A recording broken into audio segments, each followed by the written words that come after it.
India alliance के सभी प्रमुख नेता विराजमान हो गए हैं।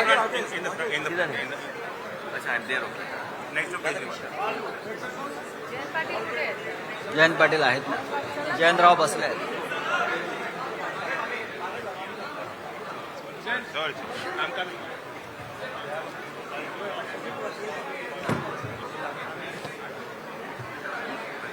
क्या हो गया मनोज?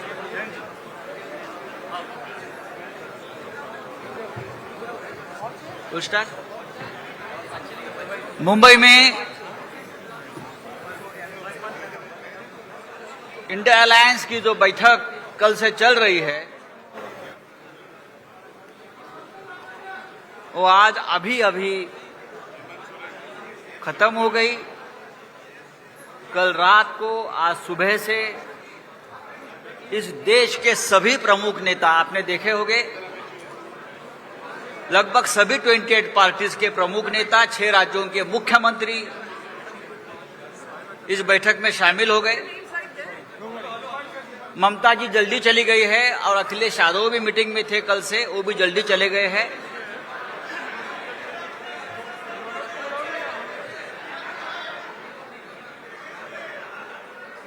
और इंडिया अलायंस जो हमारा गठबंधन है, वो गठबंधन बहुत ही मजबूती से उभरकर सामने आ रहा है।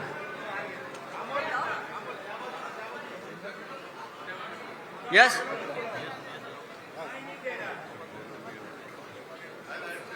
ये आवाज का आवाज तो क्या करें?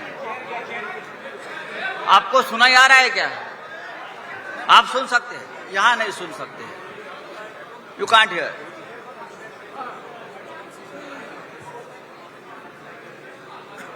कल रात को और आज पूरे दिन 3 बजे तक लगभग सभी प्रमुख विषयों के ऊपर चर्चा हो गई।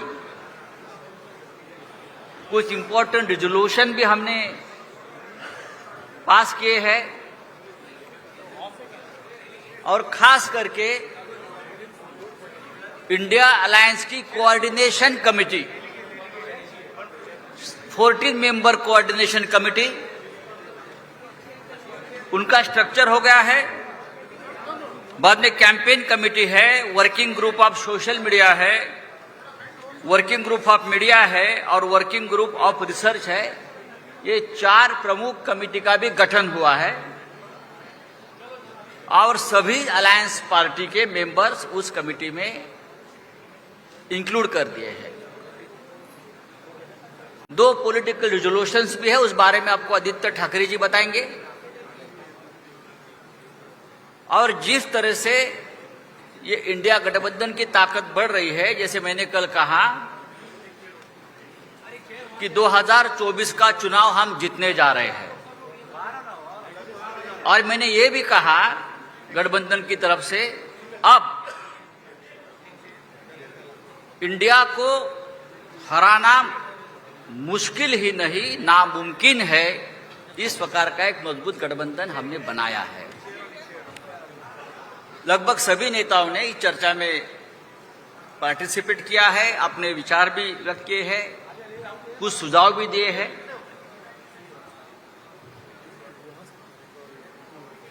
प्रमुख नेता आपसे डायलॉग करेंगे, उसके बाद आपके सवाल, बहुत ही सिलेक्टेड सवाल के जवाब दिया जाएगा, लेकिन ये आधा घंटे के ऊपर ये प्रेस कॉन्फ्रेंस नहीं चलेगी, आपको मैं बताना चाहता हूं।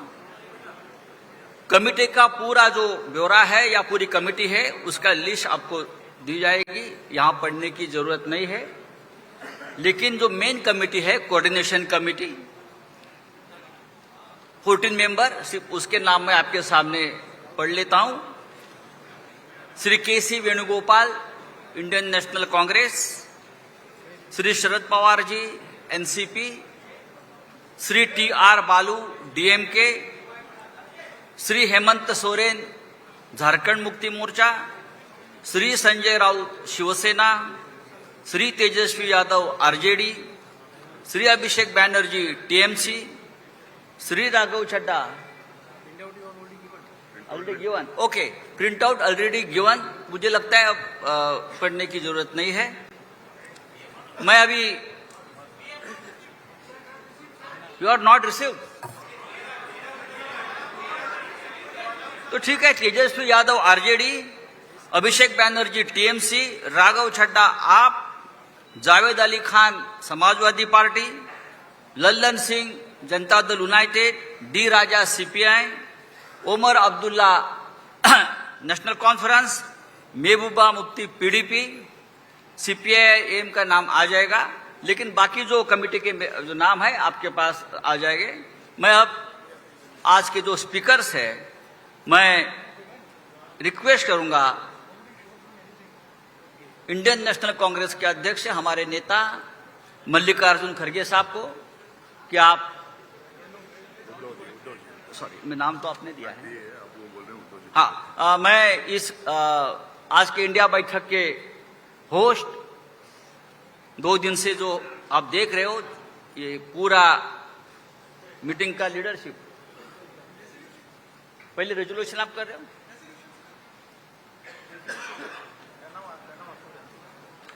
जो रेजोल्यूशन आज के बैठक में हुए हैं, जो पॉलिटिकल रेजोल्यूशंस है, उस बारे में आदित्य ठाकरे जी आपको बताएंगे।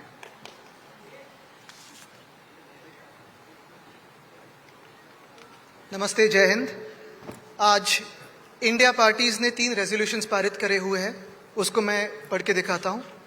पहला रेजोल्यूशन ये है कि we the India parties hereby resolve to contest the forthcoming Lok Sabha elections together as far as possible. Seat sharing arrangements in different states will be initiated immediately and concluded at the earliest in a collaborative spirit of give and take. दूसरा resolution ये है, we the India parties hereby resolve to organize public rallies at the earliest in different parts of the country on issues of public concern and importance. और तीसरा resolution ये है, we the India parties hereby resolve to coordinate our respective communications and media strategies and campaigns on the theme of जुड़ेगा भारत जीतेगा India in different languages. Thank you. जय हिंद।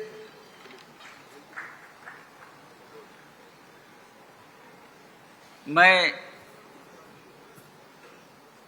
इस India meet के host Shiv Sena supremo Uddhav Thackeray ji से विनती करूंगा कि आप ओपनिंग रिमार्क्स शुरुआत करें।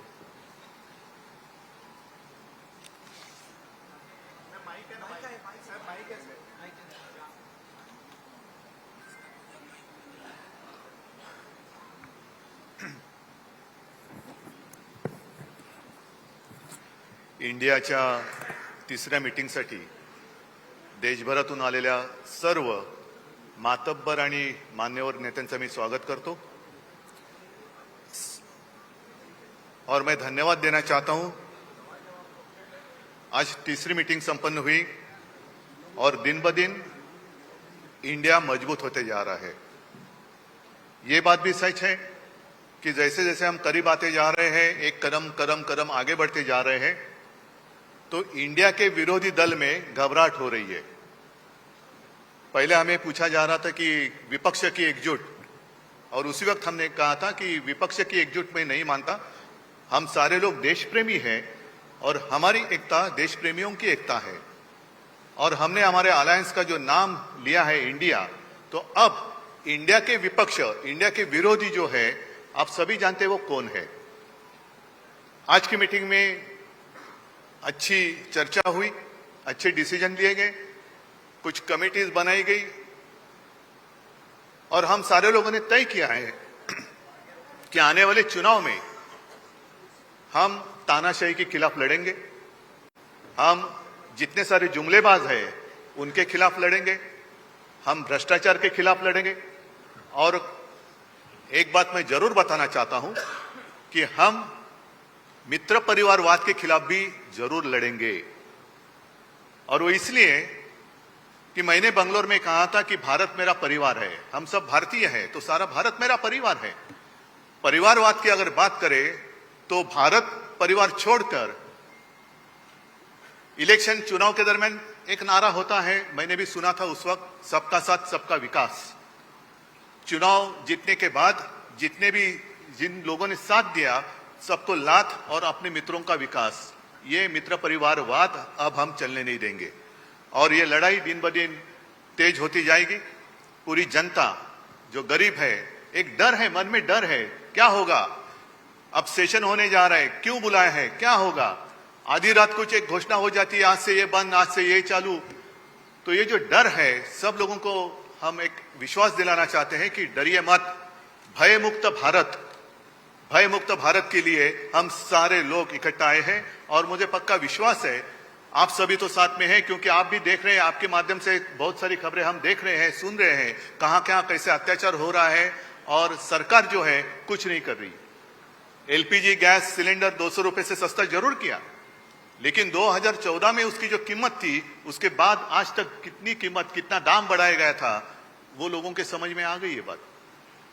गैस सिलेंडर 200 रुपए से सस्ता किया, लेकिन बीच में 1000 रुपया महंगा किया, मतलब 5 साल लूट और इलेक्शन के वक्त छूट। तो ये सारी नीति अब हम बर्दाश्त नहीं करेंगे। गैस सिलेंडर सस्ता किया, लेकिन उसके ऊपर पकाएंगे क्या, दाल महंगी होती जा रही है, चावल ये वो सब रसोई की चीजें वो महंगी होती जा रही है। तो ऐसे बहुत सारे मुद्दे हैं, इस विषय पर हम सारे एकमत होकर लड़ेंगे और जो हमने नारा दिया है, जुड़ेगा भारत जीतेगा इंडिया, वो इंडिया और भारत को हम जिताएंगे, जरूर जिताएंगे। और ये लड़ाई सिर्फ हम लोगों की नहीं, आप सभी की और देश के हर नागरिक की है और सबको इस लड़ाई जीतने के लिए शुभकामनाएं देता हूं। जय हिंद, जय महाराष्ट्र।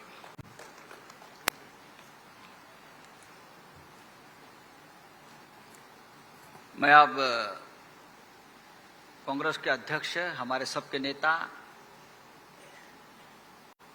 मल्लिकार्जुन खड़गे साहब को विनती करूंगा कि आप अपनी बात सामने रखें। माइक है ना,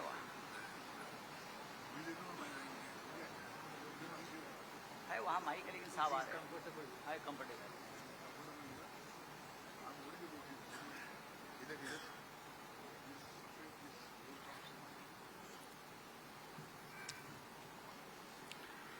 मंच पर बैठे हुए सभी नेतागण, यहाँ पर पधारे हुए हमारे मीडिया के दोस्तों,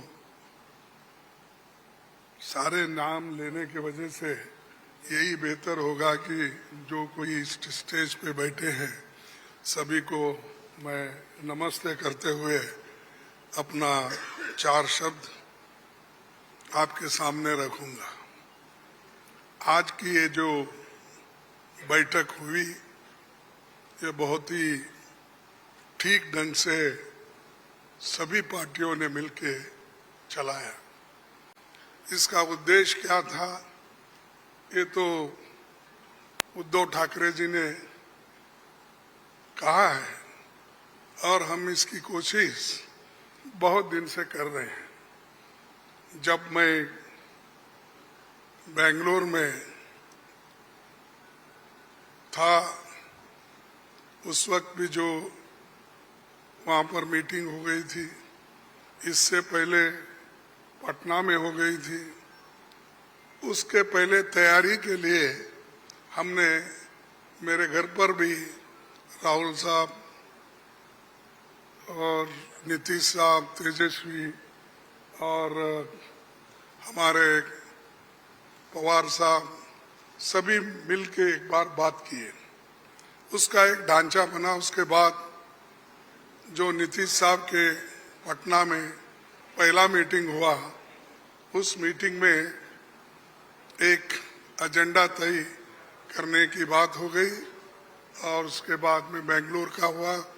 अब यहाँ पर मुंबई में आज सभी लोग मिलके अपनी बात को रखे और खास करके सभी को एक ही, सबका उद्देश्य एक ही है कि महंगाई को कैसा कम करें, इसके लिए कैसा लड़े, अनएम्प्लॉयमेंट के लिए कैसा हम लड़े, और इतने प्राइसेस जो बढ़ रहे पेट्रोल और डीजल के, और खास करके मोदी जी हमेशा 100 रुपए बढ़ाते हैं, 2 रुपए कम करते हैं। अब पेट्रोल की एलपीजी की जो दाम थी वो मोर और लेस डबल हो गई, लेकिन उन्होंने उसमें से सिर्फ 200 रुपए कम किया, यानी 700 बाकी रहा। यानी पहला जो 55 रुपए में एक सिलेंडर मिलता था उसको उन्होंने अभी भी 70 रुपए में ही 70-75 में रखा, यानी कोई कम नहीं हुआ। पहले जो था उससे ज्यादा बढ़ाए थे, उसको थोड़ा कम करके, लेकिन इससे लाखों रुपए उन्होंने कमाया। ये तो गरीबों से चोरी कर दिए और गरीबों के जो काटे, और लोगों को दिखाने के लिए 100-200 रुपए कम करना और कहना कि मैं गरीबों के लिए काम कर रहा हूं। मोदी साहब गरीबों के लिए कभी भी काम नहीं करेंगे, ये यकीन मैं दिलाता हूं, क्योंकि उनकी हमेशा यही रणनीति रही है कि गरीबों के खिलाफ काम करते हैं। बड़े बड़े उद्योगपति के साथ वो मिलजुल के चलते हैं, और यहाँ पर तो कल ही एक रिपोर्ट आपके सामने राहुल गांधी जी ने रखा था, अडानी की संपत्ति बढ़ गई कैसी, बढ़ाए कौन, और कैसा आज कम से कम 75,000 करोड़ रुपए गरीबों के जो पैसे थे उनके जेब में कैसा गया, ये सारी चीजें उन्होंने बताया। तो ये जो है, इसके खिलाफ लड़ने के लिए जो बड़े बड़े सरमाएदार है और उनको जो पैसा जा रहा है हमारा गरीब का, तो उसको रोकने के लिए इंडिया जीतना जरूरी है, और इंडिया जीतने के लिए ही इस मंच पे सभी लोग बैठे हैं। तो इसीलिए हम एक जो तय किए हैं, जो रेजोल्यूशन भी हम आप देखे हैं, और उसी ढंग से उस रेजोल्यूशन भी काम करेंगे। हर जगह मीटिंग करेंगे, हर स्टेट कैपिटल में हम जाएंगे, और जो ये मुद्दे हैं, इन्फ्लेशन का हो, अनएम्प्लॉयमेंट का हो, हर चीज की जो बढ़त हो रही उसका हो, और ऑटोनोमस बॉडीज को सत्यानाश कर रहे हैं, और चाहे ईडी, सीबीआई, विजिलेंस, हर एक ऑटोनोमस बॉडी का मिसयूज कर रहे हैं। ऐसा कभी नहीं हुआ। मैं भी मोर और लेस शरद पवार जी साहब के बाद मेरा नंबर लगता है। मैं भी 55 साल से पॉलिटिक्स में हूं, और 52 साल से एमएलए, एमपी, राज्यसभा का मेंबर हूं। मैं ऐसा नहीं देखा, कोई ऐसा चीफ मिनिस्टर किया नहीं ऐसा। लेकिन आज मोदी सडनली और एक बात की कि बिजनेस एडवाइजरी कमेटी को नहीं पूछे, अपोजिशन लीडर को भी नहीं बुलाए, किसी को बुलाए बगैर वो पार्लियामेंट का डेट देकर स्पेशल सेशन बुला रहे हैं। अरे स्पेशल सेशन, मणिपुर जल रहा था तो आपने नहीं बुलाया, कोविड के वक्त नहीं बुलाया, जब आप चाइना अपनी जमीन हड़प कर ले रही है, कब्जा कर ली है, उसके लिए नहीं बुलाया। लोग तंग और तबाह इसमें ये हमारा नोटबंदी के वक्त परेशान थे, माइग्रेंट वर्कर परेशान, उस वक्त नहीं बुलाया। जब जब मुल्क अपने मुश्किल में रहता उस वक्त उन्होंने कभी नहीं बुलाया। अब क्यों बुलाया मुझे मालूम नहीं, आज का एजेंडा क्या है उनका मालूम नहीं। तो ये देश चलाने की रीत नहीं है, ये आहिस्ता आहिस्ता डिक्टेटरशिप की तरफ जा रहे हैं। और ये ध्यान में रखना चाहिए कि कभी वो मीडिया उनके साथ है, वो एक उनके दिमाग में है। प्रेस मीडिया हो, टीवी हो, ये सारी चीजें मेरे पास है, ये उनका कहना है। और हमको कभी कभी ऐसा दिखता भी है, माफ करो क्योंकि मैं ऐसा बोल रहा हूं समझ के, आप गुस्से में आके हमारे खिलाफ मत लिखो। तो जो कुछ है वस्तु स्थिति, आपको भी मुंह को ताला लगाया, हाथ बंद दिए आपके भी लिखने के, ये सारी चीजें कर रहे हैं और आहिस्ता आहिस्ता डिक्टेटर के तरफ वो जा रहे हैं। तो हम इसके खिलाफ लड़ने के लिए, उनके विचारधारा के खिलाफ लड़ने के लिए, उनके जो कुछ भी ये करप्शन, बड़े करप्शन, उनके जो इंस्टीट्यूशनल करप्शन होते हैं, ऐसा छोटा मोटा करप्शन वो नहीं करते, लोगों को नहीं दिखना वो पूरा। लेकिन सीएजी रिपोर्ट में दिखाया है कितने करोड़ घपले हो गए हैं।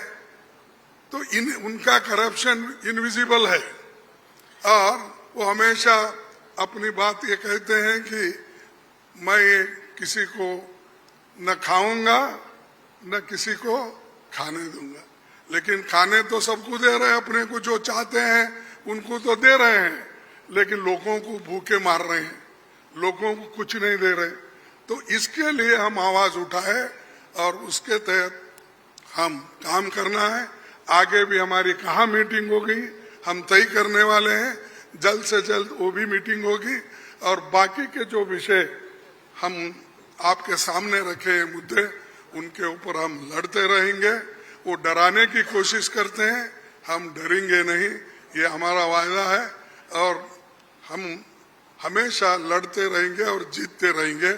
और आज मुंबई में जो हमारे महाराष्ट्र विकास आघाड़ी जो ये स्टेप लेकर हमको बुलाए हैं, उद्धव जी लीड लिए हैं और बाकी कांग्रेस पार्टी और एनसीपी सभी ने मिलके ये जो एक यहाँ पर कार्यक्रम रखा और बहुत यशस्वी हुआ। इसलिए मैं उन महाराष्ट्र विकास आघाड़ी के सभी नेताओं को धन्यवाद देता हूँ और आप सभी को भी मैं धन्यवाद देता हूँ, क्योंकि आगे की और भी मीटिंग्स हैं, वो डेट टाइम सभी बताएंगे।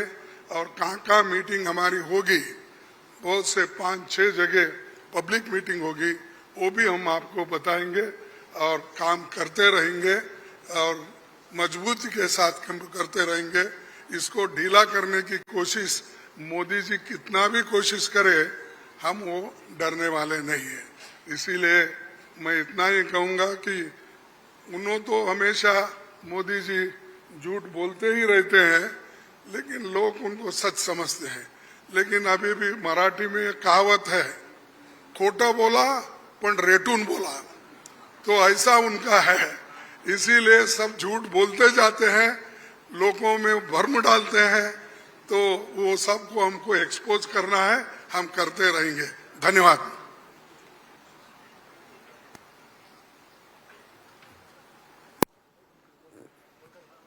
थैंक यू खड़गे साहब।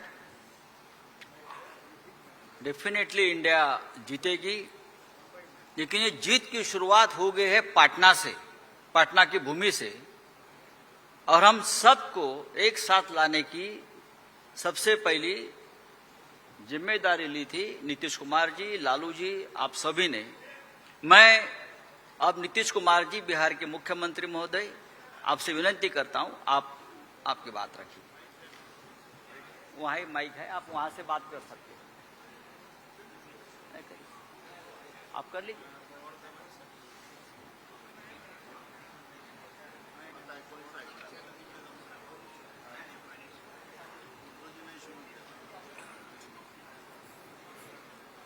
तो आप सब लोगों को मालूम है कि आज तीसरी मीटिंग हुई है।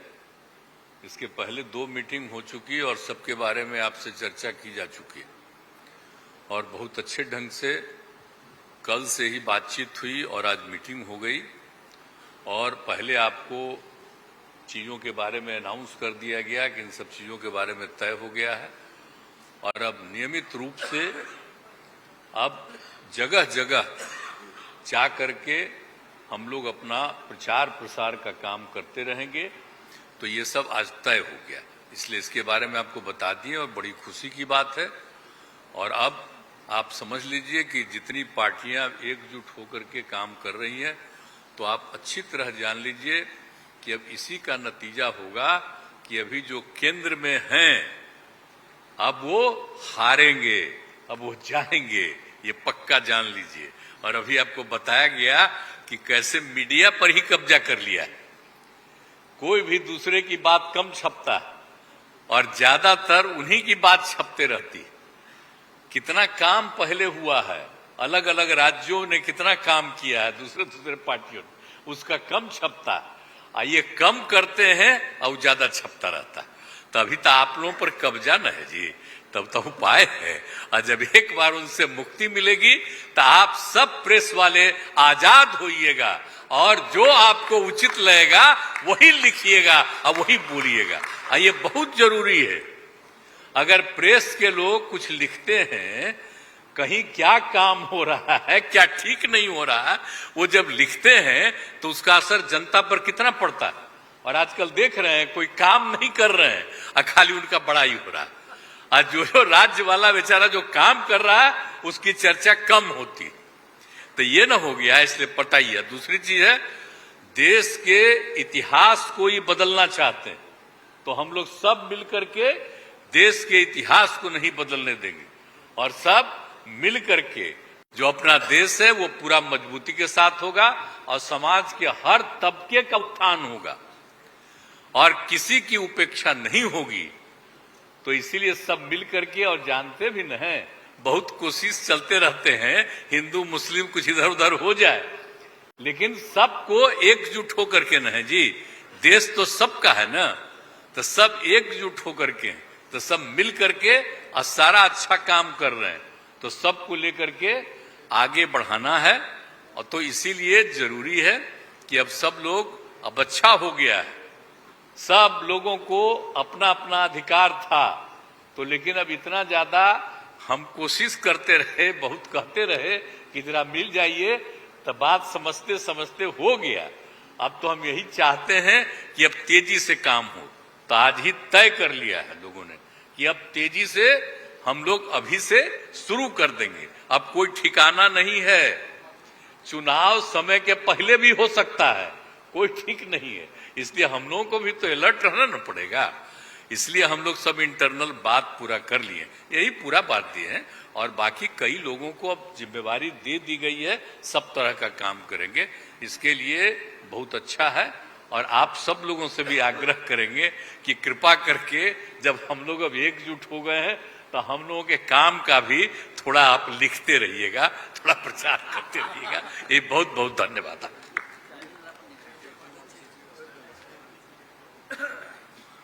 Honorable Chief Minister of Tamil Nadu, I request you to express your views. Stalin Saab.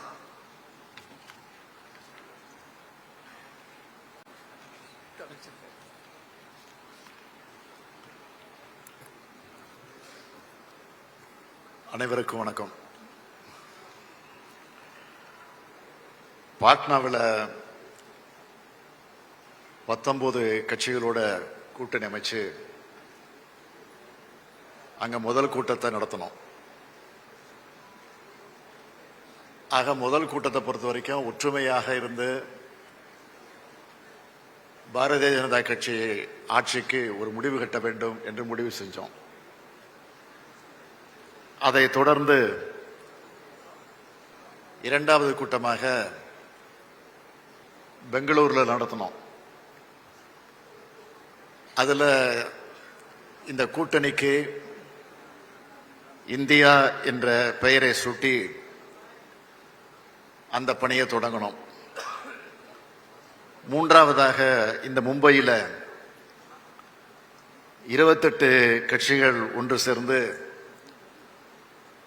வலிமை மிக்க கூட்டணியாக இதை நாங்கள் நிரூபித்து காட்டிருக்கிறோம். நடைபெற்றுக் கொண்டிருக்கக்கூடிய பாரதிய ஜனதா கட்சி எப்படிப்பட்ட ஒரு சர்வாதிகார ஆட்சியை நடத்தி கொண்டிருக்கிறது என்பது உங்களுக்கெல்லாம் நல்லா தெரியும். அதில் இப்போ குறிப்பாக பிரதமராக இருக்க மோடி அவர்கள் எங்கே போனாலும் அது அரசு நிகழ்ச்சியா இருந்தாலும் சரி, கட்சி நிகழ்ச்சியா இருந்தாலும் சரி, அல்லது தனிப்பட்ட எந்த நிகழ்ச்சிக்கு போனாலும் அங்கெல்லாம் இந்த 9 வருஷமா செஞ்சிருக்கக்கூடிய சாதனைகளை பற்றி சொல்ல முடியாம சிறந்த ஆட்சி நடத்திக்கிட்டு இருக்கோங்கிறத வெளிப்படையாக சொல்ல முடியாத அளவுக்கு அவர் ஆளாகி நாங்கள் அமைச்சிருக்கக்கூடிய இந்தியாவுடைய கூட்டணியை பற்றி அவர் அடிக்கடி பேசிக்கிட்டு இருக்கிறாரு. ஆக சிறந்த பப்ளிகேஷன் ஆபீசரா பிரதமரே செயல்பட்டு கொண்டிருக்கிறார். அதற்காக நாங்கள் எங்கள் கூட்டணியின் சார்பில் பிரதமர் மோடி அவர்களுக்கு நன்றியை தெரிவிச்சுக்கிறோம். இந்த 9 ஆண்டு காலத்தில் இந்த ஆட்சியில், பிஜேபி ஆட்சியில் எந்த சாதனைகளும் கிடையாது. நாளுக்கு நாள் இந்த ஆட்சி அன்பாப்புலரா போயிட்டு இருக்கு. ஆனா இந்தியாவோட கூட்டணி பாப்புலர் ஆகிட்டு இருக்கு. இந்த கூட்டத்தை பொறுத்த வரைக்கும் இது ஒரு திருப்திகரமான கூட்டம் மட்டும் இல்ல, ஒரு திருப்புமுனை கூட்டமாக இந்த கூட்டம் இன்னைக்கு அமைஞ்சிருக்கு. பிஜேபி ஆட்சியினுடைய கவுண்ட் டவுன் ஆரம்பமாயிடுச்சு. இது வரைக்கும் இந்தியாவில் காண முடியாத ஒரு சர்வாதிகார ஆட்சியை இன்னைக்கு நம்ம பார்த்துக்கிட்டு இருக்கிறோம். அண்மையில் 7 லட்சம் கோடி ரூபாய் சிஏஜி ரிப்போர்ட் கொடுத்திருக்கக்கூடிய விவரம்லாம் உங்களுக்கு நல்லா தெரியும். அது பற்றி இன்றைக்கு பிரதமராக இருக்கக்கூடிய மோடி அவர்கள் வாய் திறந்து பதில் சொல்ல முன்வரல. உச்ச நீதிமன்ற தீர்ப்புக்கு மதிப்பில்லை, தேர்தல் கமிஷனுக்கும் சுதந்திரம் கிடையாது. இடி, சிபிஐ, ஐடி என அரசியல் எதிரிகள் எல்லாம் அச்சுறுத்துகிற ஒரு ஏவல் அமைப்புகளாக இந்த அமைப்புகளை பிஜேபி ஆட்சி பயன்படுத்திக்கிட்டு இருக்கு. நாங்கெல்லாம் இன்னைக்கு தனித்தனியா கட்சிகளா இருந்தாலும் நாட்டை காப்பாற்றுறதுக்கு ஒன்னா சேர்ந்திருக்கிறோம். அரசியல் லாபங்களுக்காக நாங்க சேர்ந்திருக்கிறோம் தயவு செஞ்சு யாரும் நினைக்காதீங்க. இந்தியாவினுடைய மாண்பை காப்பாற்றுவதற்காக, இந்தியாவினுடைய மதச்சார்பின்மையை காப்பாற்றுவதற்காக, இந்தியாவினுடைய சமூக நீதியை காப்பாற்றுவதற்காக நாங்கள் எல்லாம் இன்றைக்கு ஒன்று சேர்ந்திருக்கிறோம். ஒரு பெரிய போர்க்களத்தில் ஈடுபட போகிறோம். அப்படி ஈடுபடக்கூடிய அந்த போர்க்களத்திற்கு நீங்கள் எல்லாம் எங்களுக்கு பக்கபலமாக இருக்கணும், துணை நிற்க வேண்டும் என்று என்னுடைய அன்பான வேண்டுகோளை இந்த நேரத்தில் எடுத்து வச்சு இந்த கூட்டத்தில் கலந்து கொண்டு உங்கள் அனைவரையும் சந்திக்கிற வாய்ப்பை பெற்றமைக்கு மீண்டும் ஒரு முறை என்னுடைய நன்றியை தெரிவித்து விடைபெறுகிறேன். நன்றி, வணக்கம்.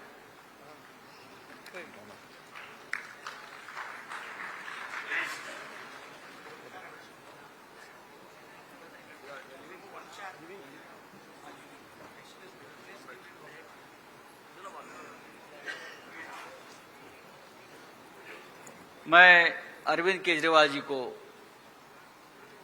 आमंत्रित करता हूं।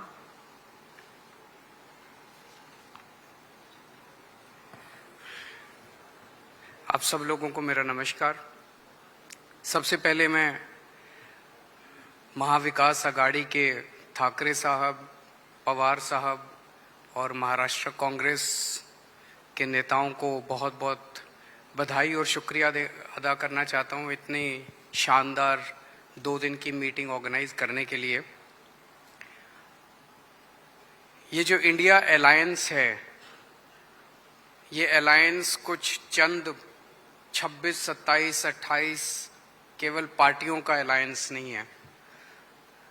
ये इंडिया अलायंस इस देश के 140 करोड़ लोगों का अलायंस है और ये लोग एक साथ आए हैं।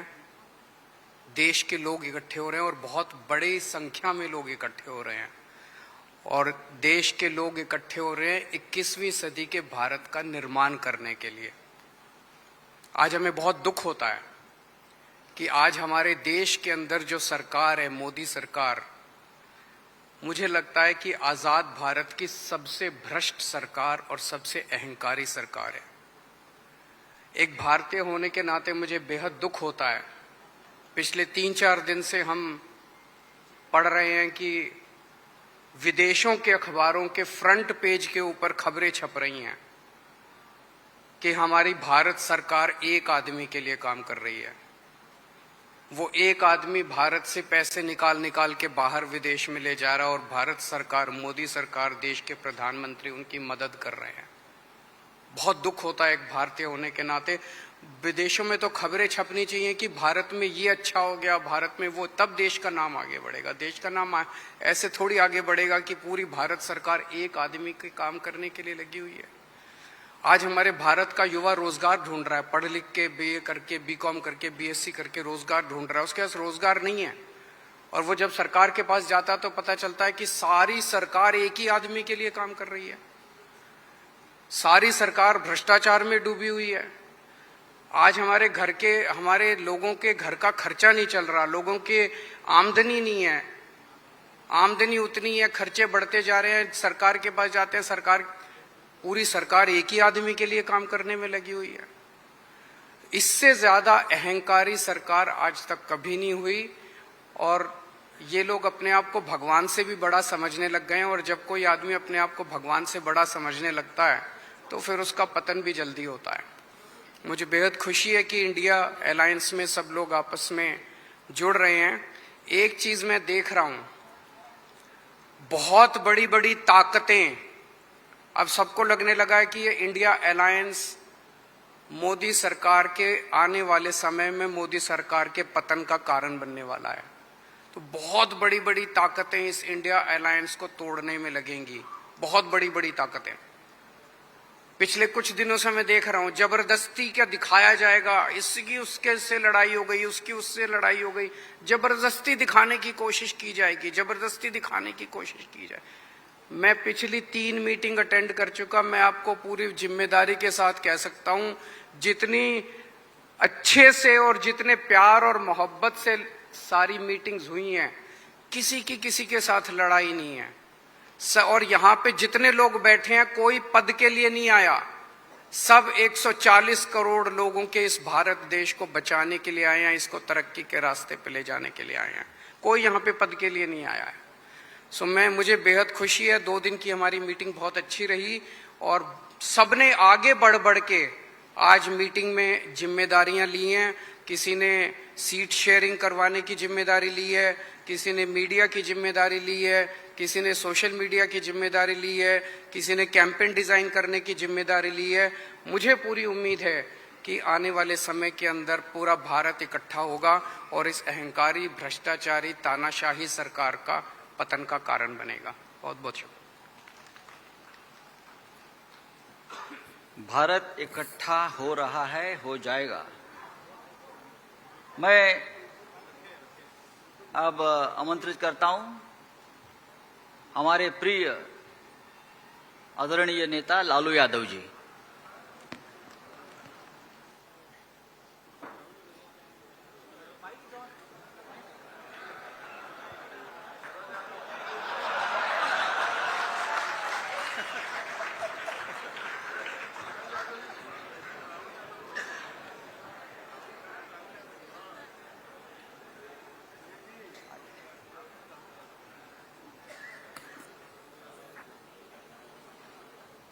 कांग्रेस पार्टी के अध्यक्ष जी शरद पवार जी,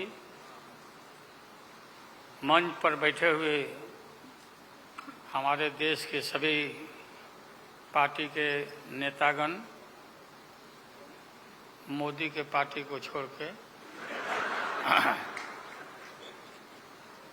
मुझे काफ़ी प्रसन्नता हुई कि हम इस देश के विभिन्न पार्टियों के नेता अलग अलग बैठे थे और नरेंद्र मोदी ससर रहे थे आगे। हम एक नहीं थे, एक मंच पर एक एक उम्मीदवार खड़ा नहीं होते थे। उसका खमियाजा देश को भुगतना पड़ा और मोदी काफ़ी इसमें इसका लाभ उन्होंने उठाया। हम शुरू से ही यह लड़ाई लड़ते रहे कि भाजपा हटाओ देश बचाओ। भा मने भाजपा, ज मने जलाओ और पा मने पार्टी बोलते रहते थे। ये बात सही हो रहा, सही निकल रहा। इस देश में माइनॉरिटी सुरक्षित नहीं है। क्या क्या हुआ आपको मालूम होगा इस देश में क्या हो रहा है कि आज हमारे अल्पसंख्यक भाई सुरक्षित नहीं है, महसूस नहीं कर रहे हैं। अच्छा, देश में गरीबी बढ़ रही है, महंगाई बढ़ रही है। 60 रुपया किलो भिंडी हो गया, भिंडी। टमाटर का जो हाल है सो जानते ही हैं, जबकि टमाटर में कोई स्वाद भी नहीं है इनके राज में।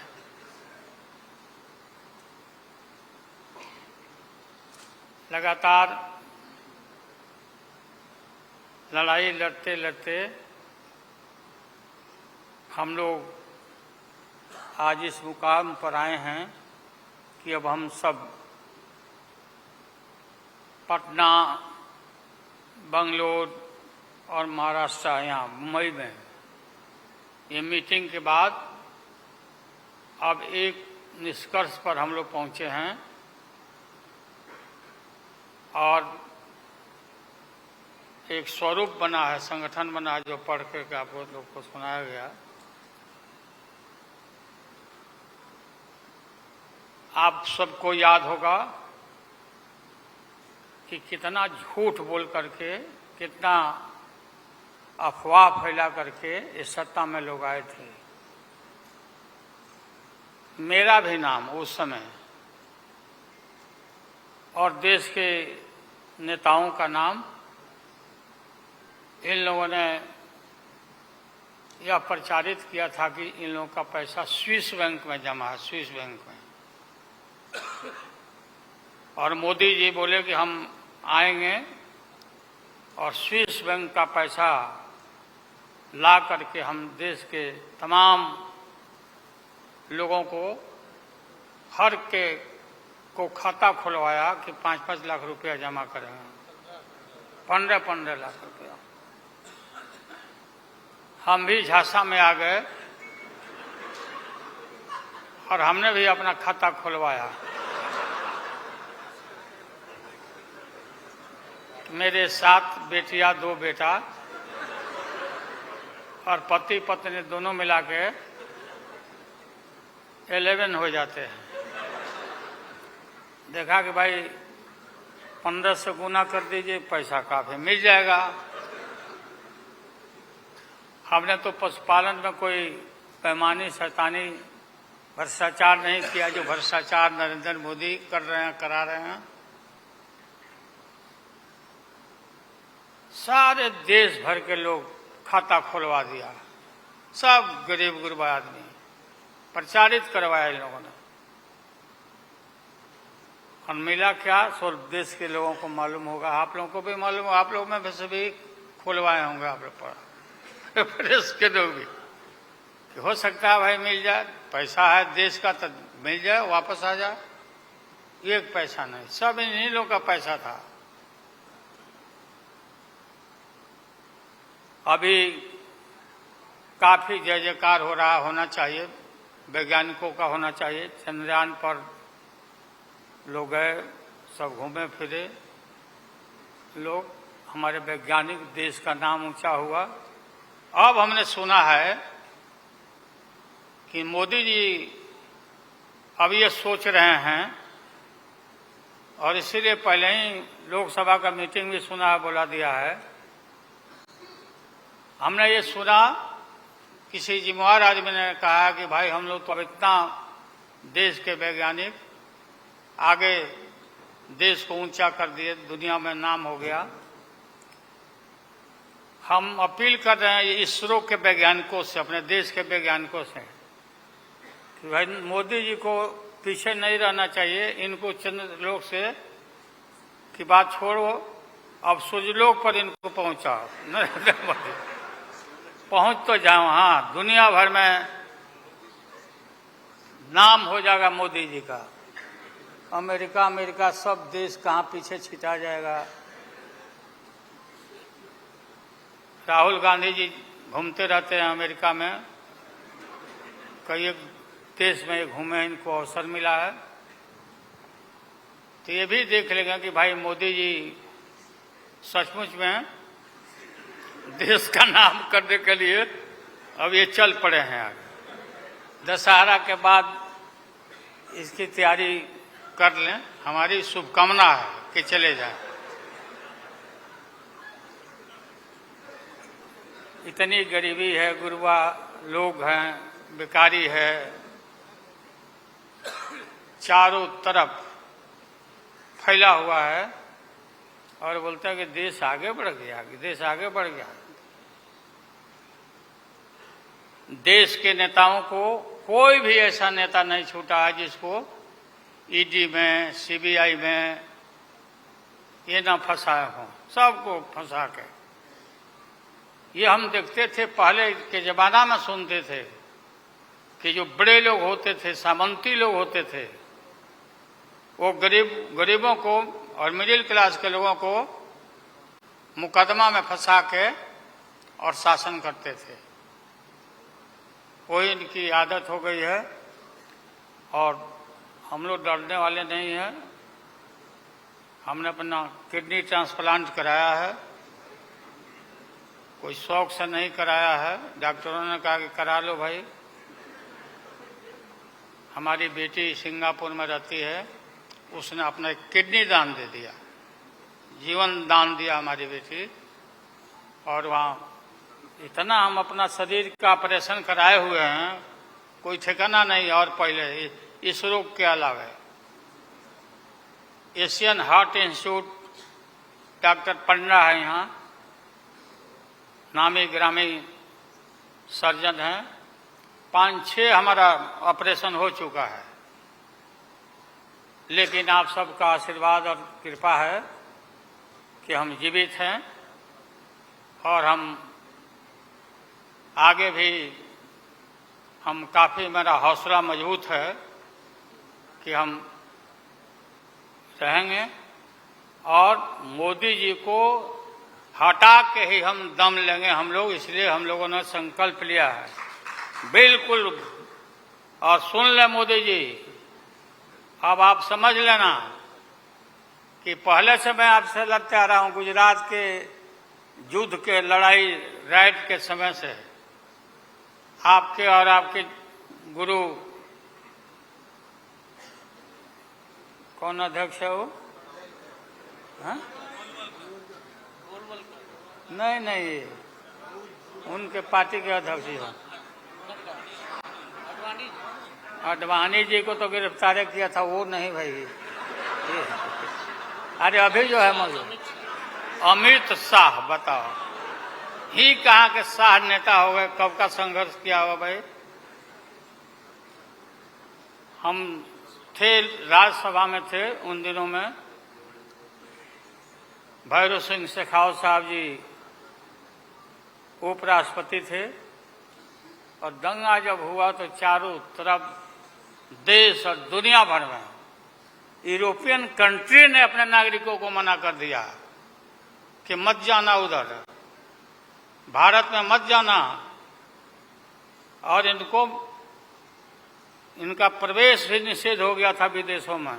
आप सब लोगों को मालूम है किस तरह का इनका इतिहास रहा है।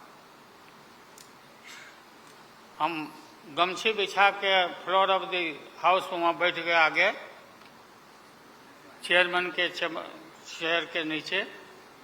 हम कहा कि मोदी को गिरफ्तार करो, गिरफ्तार करो मोदी को, नहीं तो नहीं उठेंगे।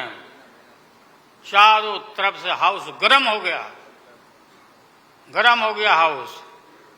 और गर्म होने के बाद काफी इनको परेशानी हुई। और स्वर्गीय अटल बिहारी वाजपेयी जी, वो नेता थे, वैसा नेता हमने नहीं देखा। उन्होंने कहा नरेंद्र मोदी को कि राजधर्म भी कोई चीज होता है, राजधर्म। लेकिन जो आदमी गिरफ्तारी के बाद इतना सारा विपक्ष सब लोग हम लोग जुट गए थे कि भाई कम से कम कंडेम भी करो उनके एक्शन को, नहीं किया ये लोग।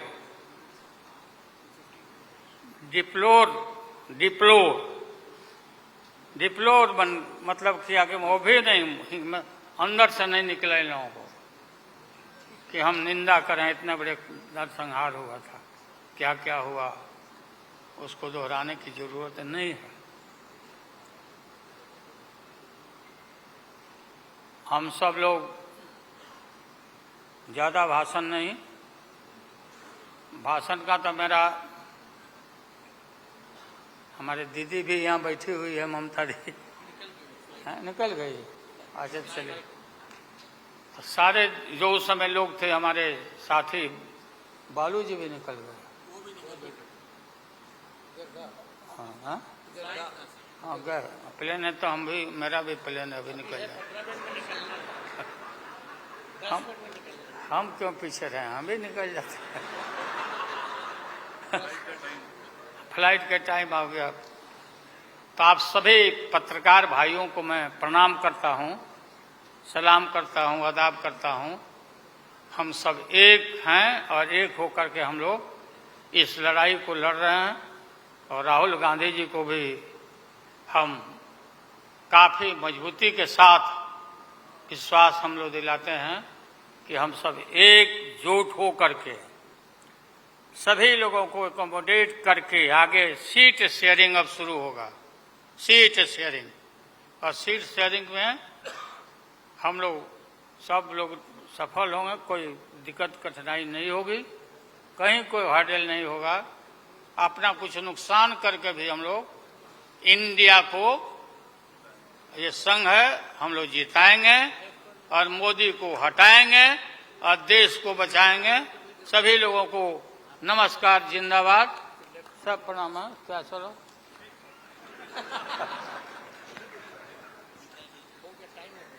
टाइम भी हो गया, तो नमस्ते सब लोगों को, प्रणाम। पवार साहब के लिए भी हम लोगों की शुभकामना है। आप पुराने नेता हैं, डटे रहिएगा, अपना पार्टी को मजबूत रखिए, हम लोग आपके साथ हैं। अब मैं सीताराम येचुरी जी को आमंत्रित करता हूं, अपनी बात रखें।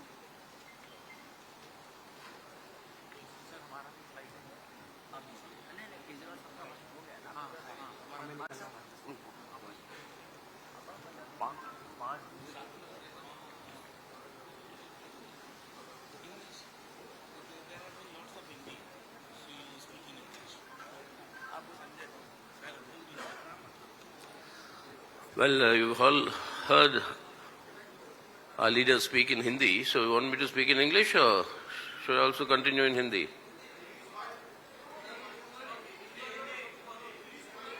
Telugu, my mother tongue. Huh?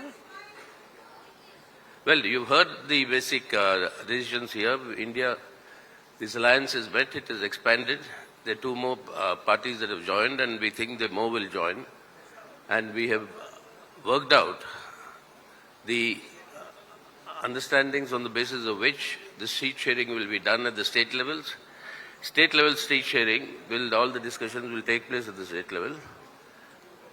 अच्छा बताइए Lalu ji, Lalu ji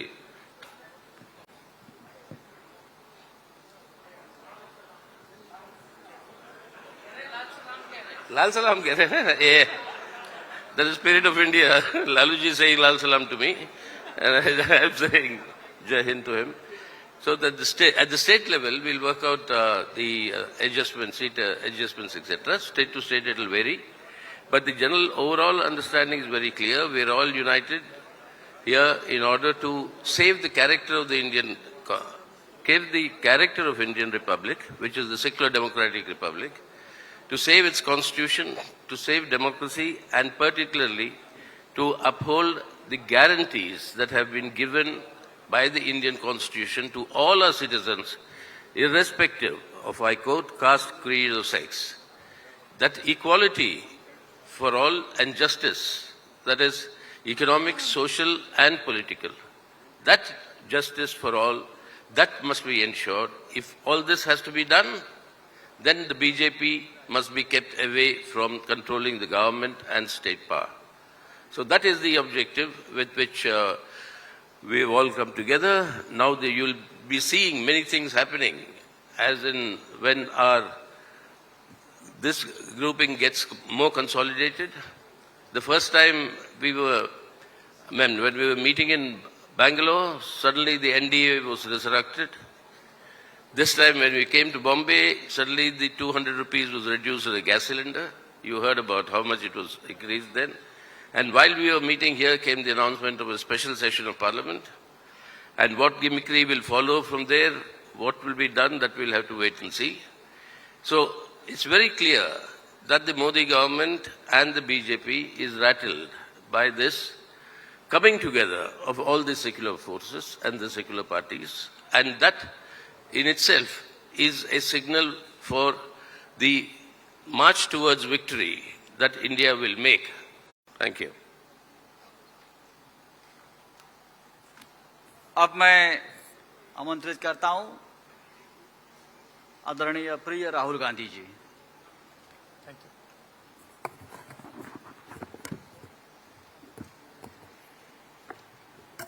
I'd like to thank Thakre ji, Sharad Pawar ji, Congress Party of Maharashtra, our leaders, for organizing a fantastic session of the India Alliance.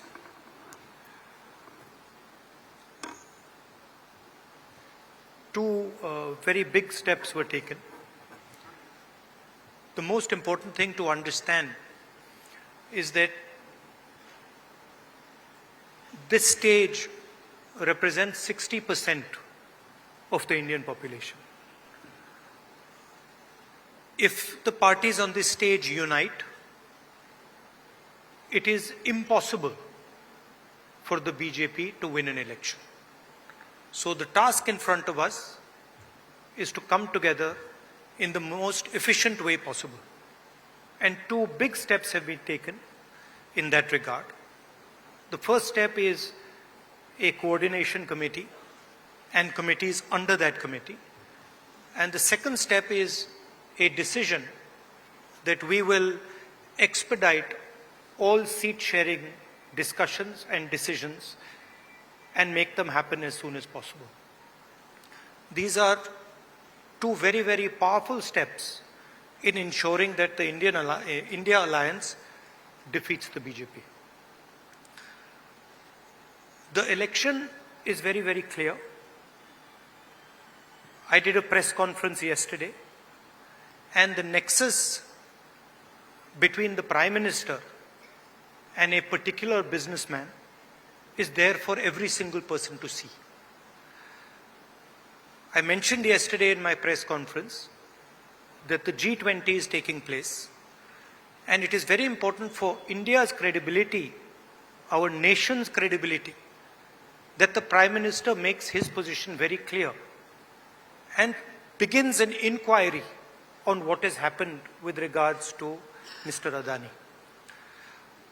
The Prime Minister and the BJP are a nexus of corruption.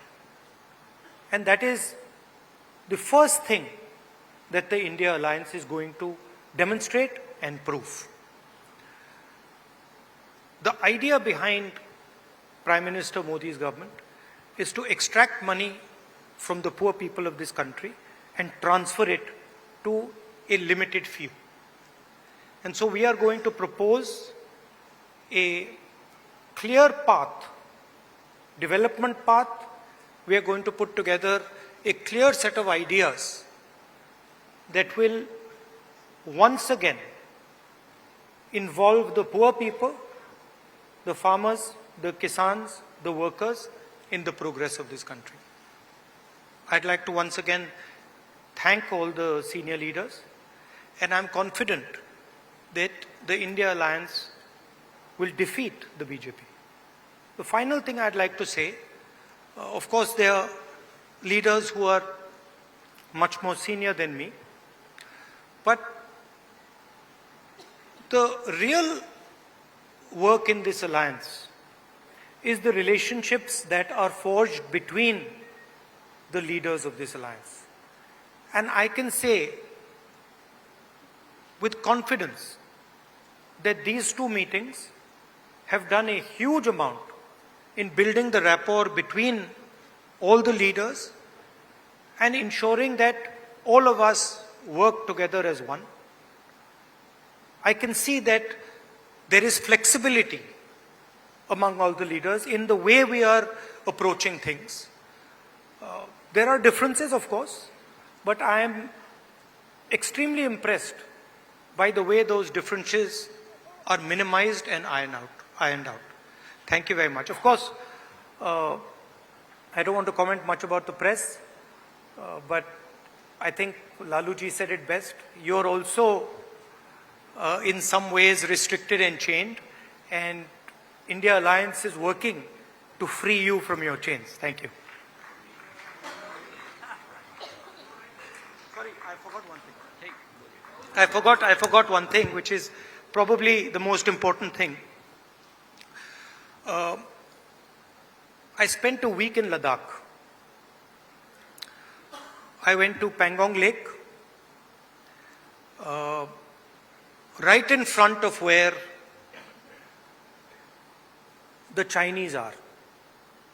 And I had detailed discussions, probably the most detailed discussions that any politician outside Ladakh has had with the people of Ladakh.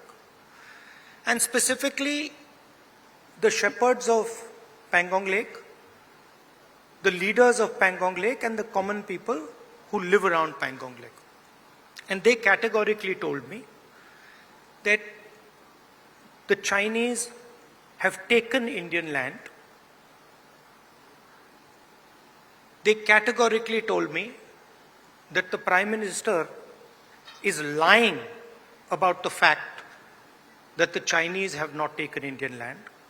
And every single person in Ladakh knows that the people of India and the people of Ladakh have been betrayed by the government of India. There is clearly an accommodation that has happened between the government and the Chinese. There is clearly a change on the borders. Our shepherds themselves told us that they are not being allowed into the areas where they were allowed. So this is known to everybody. Unfortunately, our press doesn't raise these issues, but these are issues of national importance, of national security, and it is shameful, extremely shameful, what has happened in Ladakh. Thank you.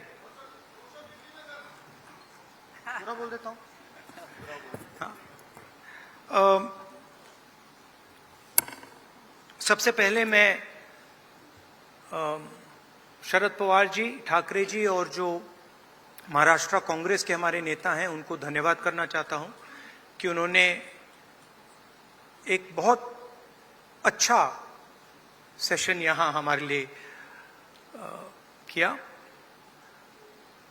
Session में दो महत्वपूर्ण बातें decide की गई।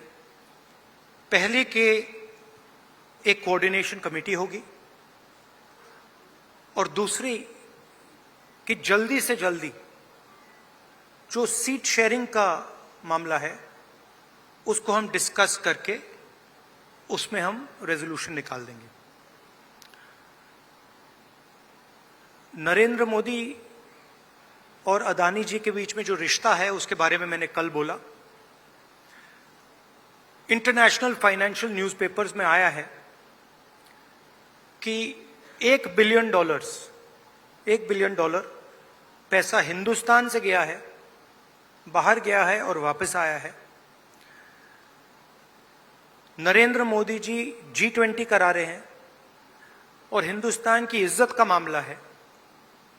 नरेंद्र मोदी जी को कह देना चाहिए कि वो इंक्वायरी कराएंगे, और अगर वो इंक्वायरी नहीं कराएंगे तो फिर पूरे देश को पता लग जाएगा कि क्यों इंक्वायरी नहीं कराई जा रही है।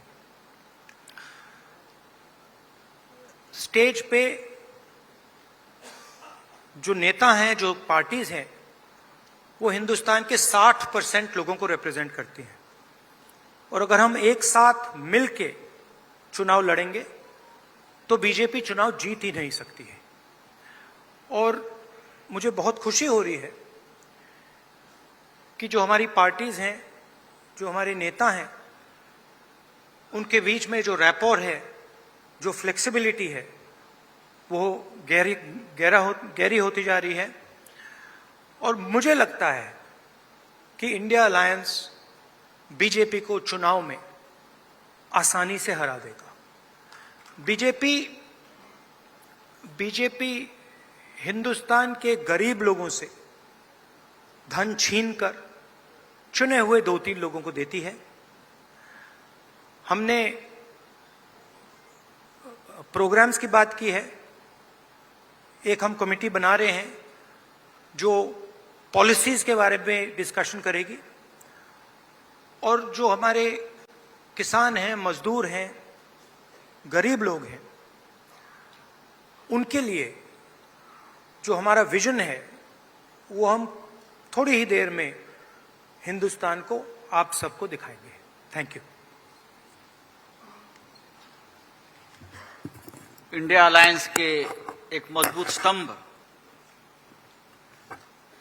आदरणीय शरद पवार जी।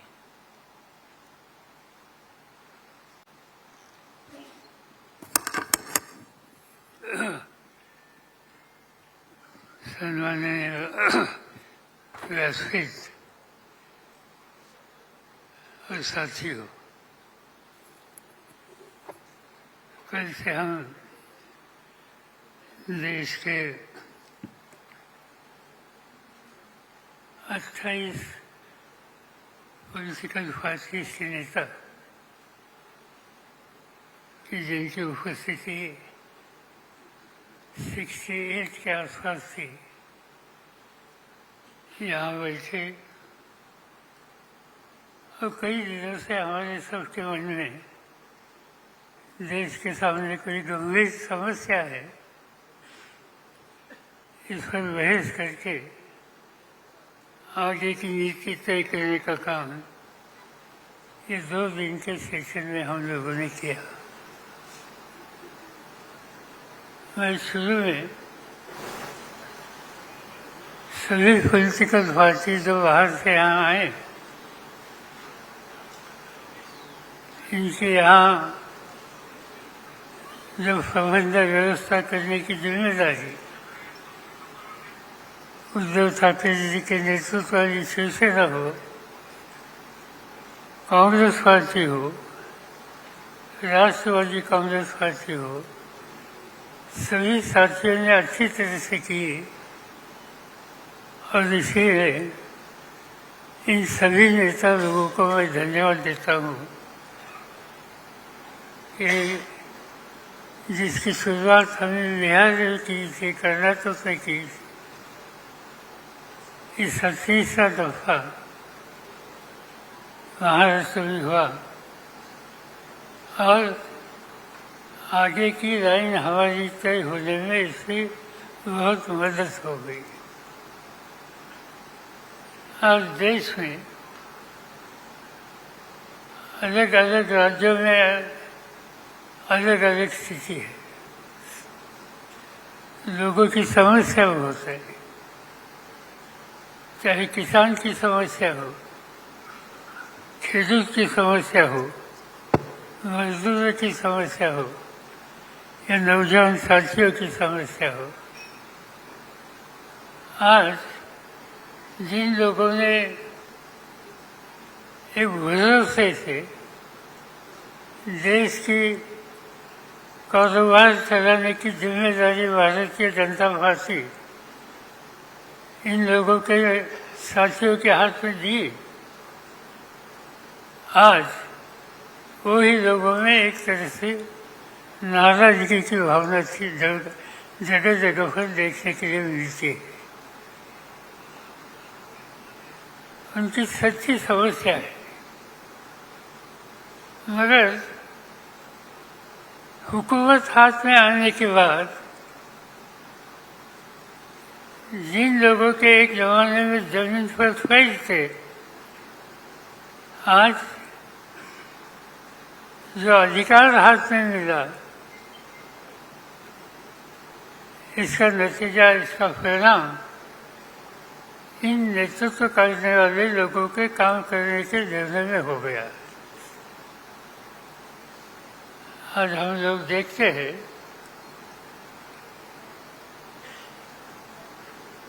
कि राजनीति में राजनीतिक दल मिलकर काम करने की तैयारी करते हैं तो उनका काम हो, उनकी नीति हो, इस बारे में कुछ आशंका हो सकती है, मगर खाली यहाँ मीटिंग करने की बात तय हो गई तो इस पर भी भारतीय जनता पार्टी के लोगों ने क्रिटिसिज्म किया। उन लोगों ने कहा, नेतृत्व ने, कि मिलने की क्या आवश्यकता है। प्रजातंत्र में कोई भी इशूज हो लोगों के सामने, इसलिए मिलकर आपस में बहस करके कोई रास्ता निकलेगा कैसे, इस पर ध्यान देना, ये तो कोई गलत बात नहीं है। मगर हम लोग यहाँ मिले, इस पर भी एक तरह का क्रिटिसिज्म हमारे कुछ साथियों ने किया। इससे एक ही बात साफ होती है कि 10 साल देश की हुकूमत हाथ में आने के बाद जो, जैसे मैंने कहा कि जमीन पर पैर रख के काम करने की आवश्यकता है, इससे नेतृत्व करने वाले लोग बहुत दूर गए। कभी कभी अपोजिशन के लोग जब वैसे हैं तो उनके बारे में देश के भारतीय जनता पार्टी के वरिष्ठ नेता इन लोगों के बारे में घमंडिया ऐसा उनका उल्लेख करके उनके बारे में बातें करते हैं। इससे एक ही बात साफ होती है कि घमंडिया कौन है कि जिन्हें लोग मिलकर आपस में बैठने की तैयारी करते हैं, ये भी जिनको पसंद नहीं, उन्हें घमंडिया कहने की आवश्यकता है। और ऐसी एक शक्ति देश के हितों की रक्षा करने वाली नहीं, इस पर मिलकर कुछ न कुछ रास्ता निकलना चाहिए। और ये रास्ता निकलने के लिए हम कुछ लोग कई दिनों से आपस में बात करते थे और जिससे इंडिया के नाम पर एक नया विकल्प देश में तैयार करने की कोशिश हम लोगों ने शुरू की है। और इसका ही ये सम्मेलन, यहाँ का सम्मेलन था। मुझे खुशी है कि देश के लोगों ने जो कुछ हम करना चाहते हैं, इस बारे में मुझे गंभीरता से देखने की बात की। मीडिया ने ये जो कुछ हम कर रहे हैं, ये देशवासियों के सामने अच्छी तरह से रखने के लिए अपना काम किया। मैं इतना ही आपको वायदा करता हूँ, हम रुकेंगे नहीं, हम गलत रास्ते पर जाएंगे नहीं। गलत रास्ते पर जो आ रहे उनको ठीक रास्ते पर लाने के लिए, और ठीक रास्ते पर आते नहीं तो उन्हें दूर करने के लिए जो कोई करने की आवश्यकता है, वो हम कंधे को कंधे मिलाकर मिलकर हम करेंगे। और देशवासियों के सामने एक साफ सुथरा प्रशासन देने की जो आवश्यकता है, इसके लिए जो कुछ करना होगा वही करेंगे, इतना मैं कहना चाहता हूँ। ये सब करने के लिए हमारे सब साथियों ने बहुत मेहनत की। तीनों पार्टी के नेता लोगों ने, उनके सब साथियों ने मेहनत की। अनेक कई राज्यों से जो हमारे साथी यहाँ आ गए, मैं इन सभी को धन्यवाद देना चाहता हूँ कि ये अधिवेशन कामयाब होने के लिए सभी लोगों ने साथ की। ये सभी को मैं धन्यवाद देता हूँ, मीडिया को धन्यवाद देता हूँ। यहाँ जिन साथियों ने अच्छी तरह से इंतजाम किए, इन साथियों को धन्यवाद देता हूँ और आपसे अदा लेता हूँ।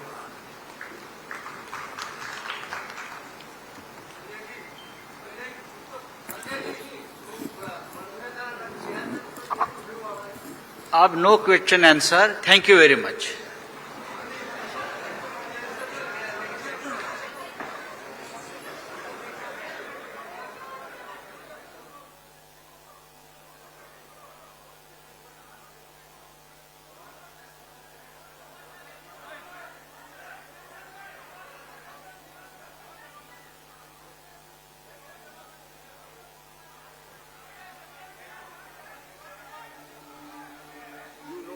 I am always an optimist.